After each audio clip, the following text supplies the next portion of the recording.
Hey, what's up everybody? Good morning. This is David Pendleton, and we are going to cover the Nordic Fjords 9-hole Cup Rookie Division. So, I know people are waiting for me to come out with Rookie. I appreciate it. I still do it for the 9-hole Cup. I know a lot of streamers bypass it, and they move up divisions, which is something that I would like to do too. But, for the viewers, I just put out the Rookie content because I know it's what you guys want to see, and then I'll definitely do Pro after this. So minus 15 was a good score. We're going to take it. It's a lucky minus 15 because let's take a look at hole number 8. As you can see, we pick up an albatross on hole number 8, which, yes, that's a hole-in-one on a par 4. So pretty cool. But, there's another hole on here, hole number 7, that I got a birdie on both of my accounts. That is definitely a really good chance for an eagle. It just takes a pretty awesome overpowered drive to pull it off in the wind angle that we have. So I'm going to hop into the replays right now. If you're not a subscriber, I would really appreciate it if you become one. It would definitely mean a lot to me. And secondly, if you find this video helpful, go ahead and take a second there and just hit that thumbs up button for me to like the video. That is it. All right. Hole number one, we're going to be playing this one with the Kingmaker. You could obviously play it with the Titan if you wanted to. We're getting just a little sliver of headwind here, which is why I chose the Kingmaker. But when you load up your game, you might get a little bit of tailwind because remember, there is a little bit of variance of which angle that wind is going to blow whenever it's right on the line of crosswind like that. Some of us will get headwind, some of us will get tailwind. But for me, on both my accounts, I got just that little flicker of the the headwind. So to make it easier for me, I just went with the Kingmaker. You can see here, I even hit a nasty, great shot to the left. But that's a nice thing about this hole here is the fairway is so wide, it leaves us with room for error. Now, obviously, we don't want to go too crazy with the top spin there because there is a bunker. So let's be very careful and very wary of that. You can see the top spin that I used, and you'll be good to go. Now, if you would like to take a look at what it looks like with the Berserker, we can most certainly do that too. Obviously, the Berserker here is going to eliminate that full overpower shot.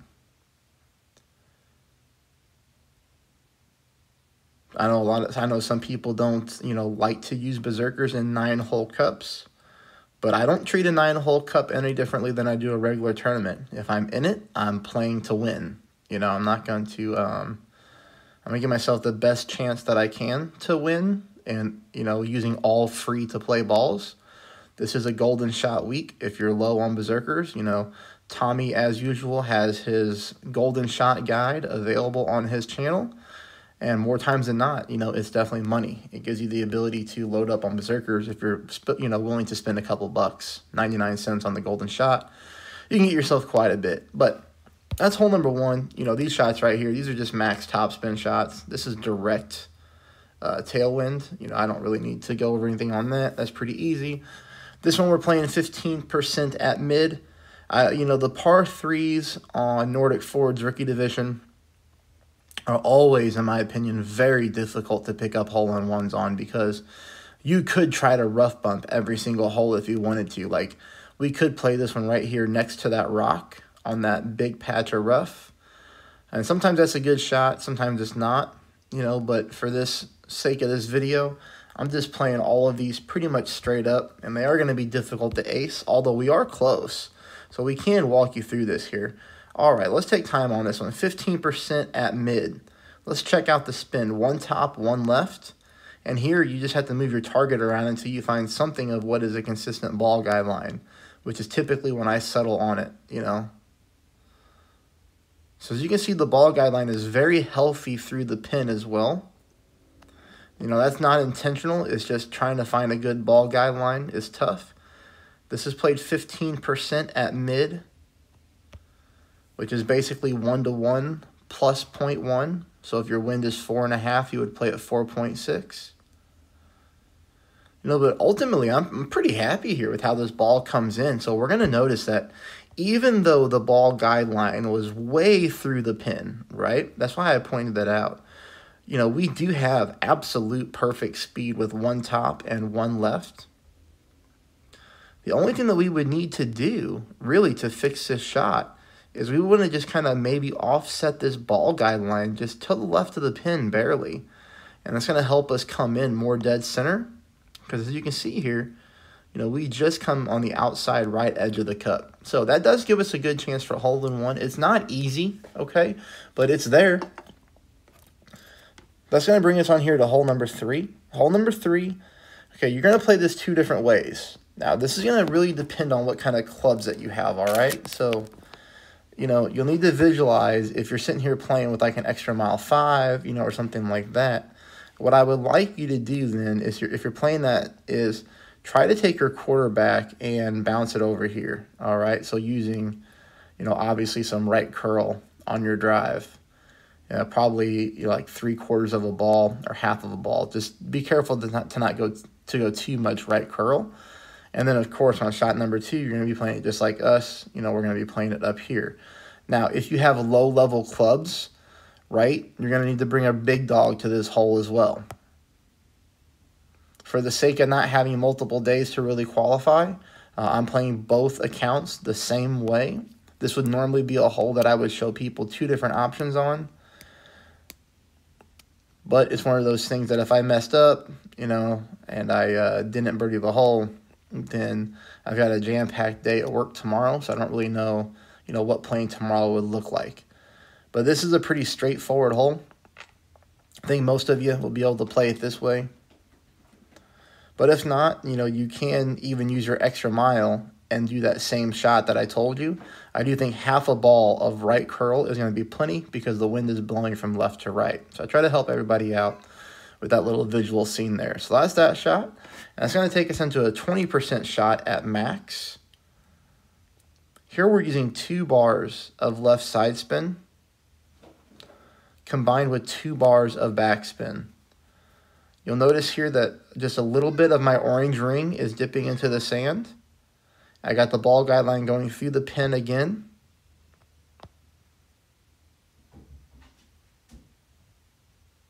This is a perfect shot. So again, very, very close to getting an albatross on this hole as well. This is going to be a common theme, on these replays is some of these shots are extremely close to dropping. And, we can see this one right here. There's a couple different things you could do, okay? So take a look at the wind angle. We are blowing from left to right. Now, obviously, it's 1.9. It's very, very minimal. So what I am doing, remember, is I pulled this one 20% at mid-distance of my club. So what would you do to correct this shot? You might be thinking, well, let's just go ahead and offset. I probably wouldn't do that. Probably what I would do here is I would add 5% elevation to shot number 2. And the reason that I would add the 5% elevation is because that's going to make us just pull more rings to the left, which means we shouldn't miss to the right like I did. Now, obviously, if you get much higher wind, if you get hit with like 4.5 miles an hour, 3.8, something like that, you might need to add a little bit more. But just as a general concept of what I would do to try to get this ball to drop is I would add 5% elevation to that shot. All right. That's going to bring us on to this next par 3 here. This one is a little bit tricky. On my other account, I almost ran out of time because I was trying to see if I could line up a rough bump, and it just didn't look good. And, it was very risky, and it wasn't something that I was going to try to just tell, a bunch of people to do, because I don't think it was going to be a very good shot to try to duplicate. So, especially in this wind angle, I just didn't like it. If we were maybe getting some tailwind with the lower speed, we might have gone for it. But for now, we're just going to play the layup option, and we're close. There's nothing wrong with this shot right here. Notice here I'm using curl to the right edge of my ball, covers the target zone.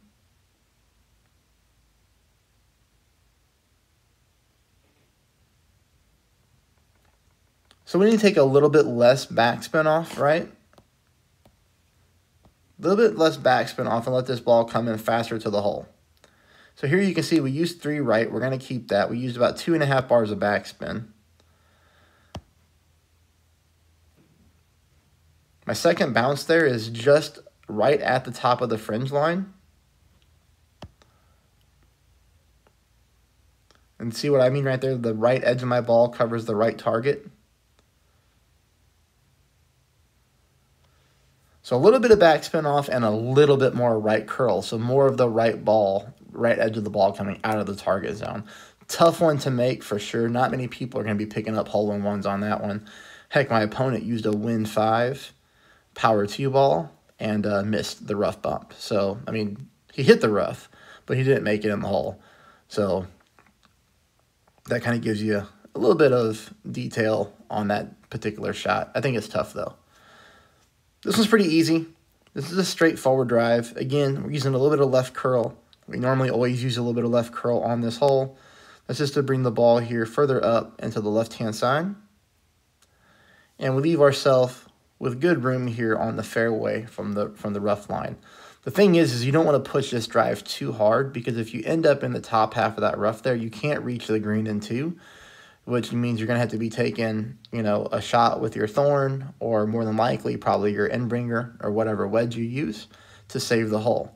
It's a lot easier just to be putting in for an eagle, which is what we're going to be doing because we do execute our drive. The shot right here is played 10% at mid. I'm sorry, it should be 10% at max. I apologize, I put the wrong graphic up there. 10% at max, not mid. Perfect ball. And here we come in just a little bit to the left-hand side of the hole. And we do come in a little bit fast too. So take a look at the spin again. You know, the thing about this one is it's hard to find the right ball guideline. So here we're using about 0.1 bars of right side spin with about 3.1, 3.2 atop.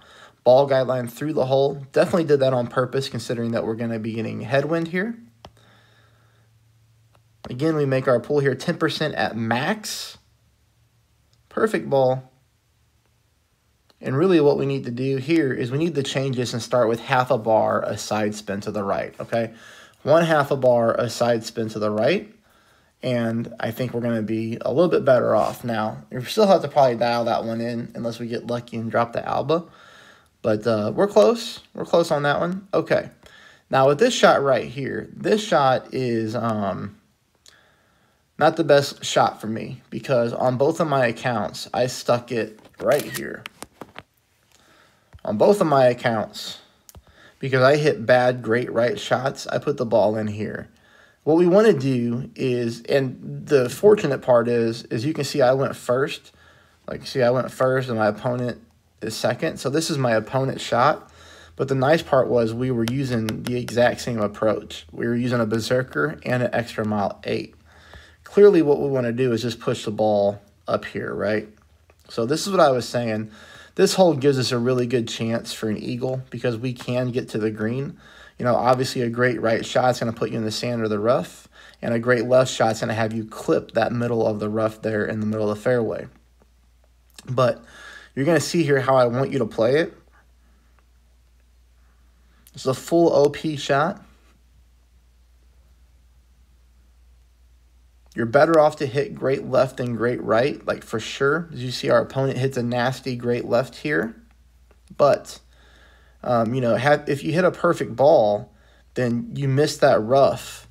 See, his ball dies. This is still a great shot. His ball dies. But if he wouldn't have clipped the rough, he would have came up here towards the green and the fringe, right? Unfortunately, he hit a really nasty, great shot on shot number 2, so it wasn't worth showing. But this is going to be a wedge opportunity. And from here, I would really play it just straight up. I wouldn't add any elevation. You're not going to probably be able to do like the max top spin approach. You're going to have to probably be using some back spin with your end bringer. But because I wouldn't trust a full top spin on a hole like this. I mean, just look right now how wavy the course is. Your ball's going to roll really weird. So that's that shot. You know, I think you'll be able to go out there and execute it. You know, just don't play it bad like I did and hit those great rights. All right, 10% at mid. Again, this is another one. We could have gone for the very, very small rough bump up here. But that's just not something I'm comfortable, you know, putting on a rookie walkthrough. I mean, even though we're using advanced clubs for rookie, it's just not something that I would go out there and tell a whole bunch of people to try to execute. And I do get, you know, some true rookies, you know, watching the channel, which is really awesome too. They just kind of, you know, make these videos work for their clubs, which is what you have to do anyways. But here we're close again. I mean, we are kind of skimming the edges of these par threes, which is nice for a first look. So notice here the amount of curl that I'm using. So this I would consider to be about 3/4 of a ball of curl out to the right-hand side.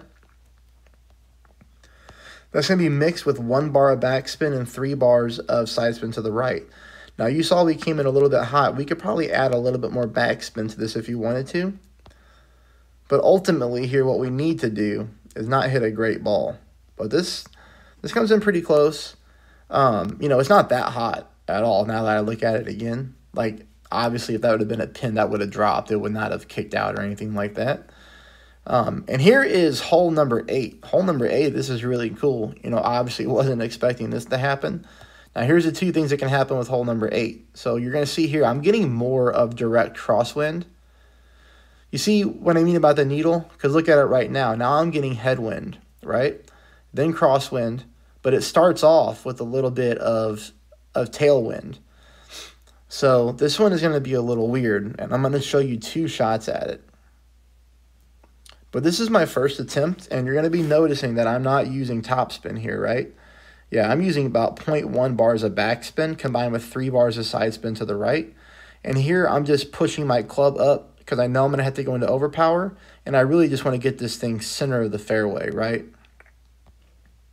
Trying to leave myself some room for a great left or great right, you know, which I wouldn't suggest hitting on this hole, but not that we ever mean to anyways. Using a little bit of curl to the left as well. That's just to fight against the wind push a little bit. But this is just something that you can't plan for, you know, whenever you smack the dead center of the pin on a par 4 and you drop it in for a hole-in-one. You know, the only thing that I would say that I would notice here is keep in mind that with that amount of overpower, even with using a sliver of backspin, I still came in very fast onto the green. You know, this may be something that we want to add maybe a half of a bar or even a full bar of backspin on just to make sure that we don't go flying past the hole because I'm not too sure what would happen in that case. But now take a look at this one, all right? I want you to notice this, and I think this is what people don't understand about the game, is the variance on the wind angles from player to player. Because a lot of people think, well, we're going to get the exact same wind because we're all playing rookie. Yeah, yes and no. We are going to get a similar wind angle. So, for example, 100% of the people playing rookie right now will be getting wind blowing from left to right, okay?